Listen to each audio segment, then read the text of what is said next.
Baik, selamat pagi. Di sini saya bernama Heni Tresia Saragi, NIM 6193510001 dari IKORC 2019, Fakultas Ilmu Keolahragaan Universitas Negeri Medan. Nah, di sini saya akan menjelaskan tentang susunan saraf manusia.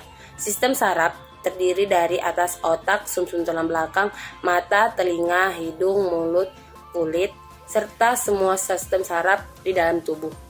Sistem saraf manusia terbagi menjadi dua bagian, yaitu sistem saraf pusat atau yang disebut SSP dan sistem saraf tepi yang disebut dengan SST.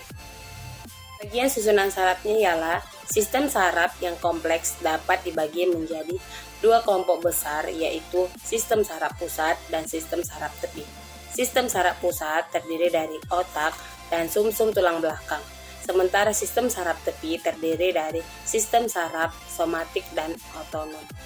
Anatominya ialah susunan sistem saraf terbagi secara anatomi yang terdiri dari saraf pusat dan otak dan medula spinalis, dan saraf tepi atau yang disebut dengan saraf kranial dan spinal.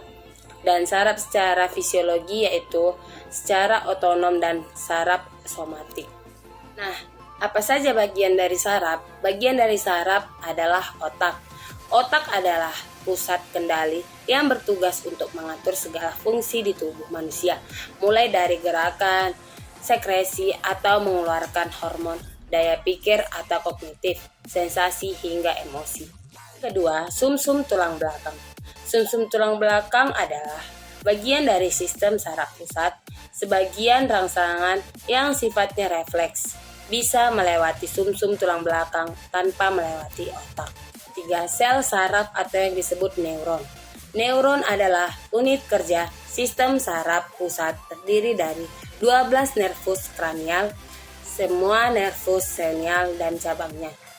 Fungsinya sebagai pengantar informasi berupa rangsangan atau impuls.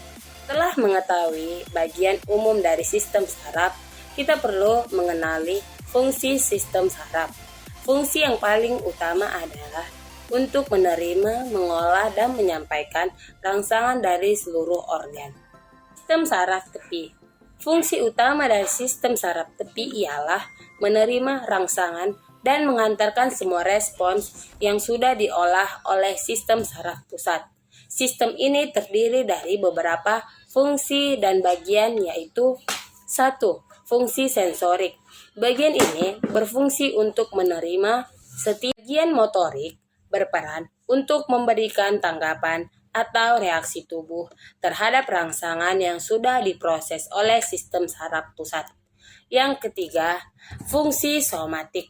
Selain kedua fungsi tersebut, sistem saraf tepi juga mengelola respons semua kegiatan yang tidak disadari, seperti respons fight or flight dan kebalikannya.